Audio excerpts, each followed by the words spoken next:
साल 1991 का वो दौर जब भारतीय अर्थव्यवस्था हिचकोले खा रही थी।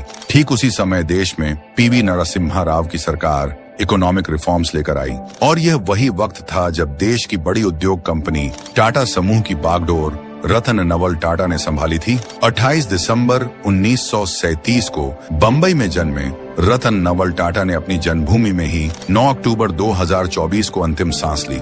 रतन टाटा जो एक उद्योगपति, एक दूरदर्शी, एक मास लीडर और एक ऐसे व्यक्ति जिसने न केवल कंपनियां बनाई बल्कि ऐसे सपनों को भी साकार किया जिसने भारत को एक वैश्विक शक्ति में बदल दिया। एक असाधारण जीवन जिसने लाखों लोगों को प्रभावित किया, व्यापार, परोपकार और राष्ट्रीय गौरव की सीमाओं को पार कर आम जन के बीच अपनी पहचान बनाई।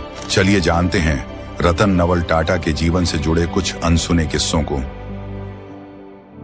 बहुत कम लोग जानते हैं कि रतन टाटा को हवाई जहाज उड़ाने का शौक था और उनके पास पायलट का लाइसेंस भी था।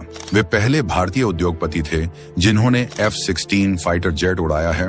कहते हैं एक बार रतन टाटा अपनी कार से कहीं जा रहे थे, तब उन्होंने बरसात में स्कूटर पर बैठी एक फैमिली को देखा और 2008 में टाटा नैनो को लॉन्च किया, जो उस समय दुनिया की सबसे सस्ती कार थी, जिसका मकसद था कि हर भारतीय के पास खुद की कार हो, जिसे उन्होंने मात्र 1 लाख रुपए की कीमत पर लॉन्च किया। इसी से जुड़ा एक किस्सा है जब 1999 में टाटा मोटर्स ने अपने कार कारोबार को फोर्ड को बेचने की कोशिश की तो फोर्ड के चेयरमैन ने रतन टाटा का मजाक उड़ाया था। लेकिन 2008 में रतन टाटा ने जगुआर और लैंड रोवर को फोर्ड से खरीदा और वह अधिग्रहण भारतीय व्यापार इतिहास का एक महत्वपूर्ण मील का पत्थर बन गया। अपनी समाज सेवी छवि के लिए जाने जाने वाले रतन टाटा ने अपनी संपत्ति का लगभग 66% हिस्सा टाटा ट्रस्ट को दान किया है, जो भारत में शिक्षा, स्वास्थ्य और ग्रामीण विकास के लिए काम करता है। इस कारण वे दुनिया के सबसे बड़े परोपकारी व्यक्तियों में से एक माने जाते हैं। रतन टाटा ने 100 से अधिक कंपनियों को टाटा समूह के अंतर्गत एकीकृत किया,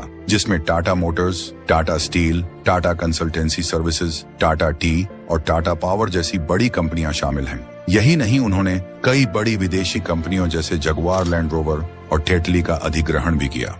वैसे तो रतन टाटा फिल्मों से बहुत दूर थे, लेकिन उन्होंने 2004 में आई फिल्म एतबार को प्रोड्यूस किया था।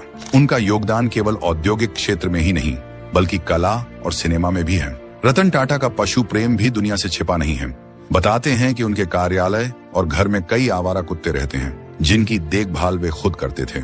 चाहे 2004 की सुनामी हो या 2020 का कोविड-19 महामारी, रतन टाटा ने हर संकट के समय बड़ी मात्रा में धन और संसाधन दान किए। कोविड के दौरान उन्होंने लगभग 1500 करोड़ रुपए राहत कार्यों के लिए दान किए। रतन टाटा ने हमेशा नैतिकता और ईमानदारी को अपने व्यावसायिक सिद्धांतों में सबसे ऊपर रखा। जब 2008 में 26/11 के मुंबई आतंकी हमलों में उनके होटल ताज को नुकसान पहुंचा, तो उन्होंने सभी कर्मचारियों को उनके वेतन के साथ नौकरी पर बनाए रखा और पूरी तरह से होटल का पुनर्निर्माण किया। रतन टाटा की कुल संपत्ति अरबों रुपए की थी, लेकिन वे कभी भी फोर्ब्स की अरबपतियों की सूची में शामिल नहीं हुए।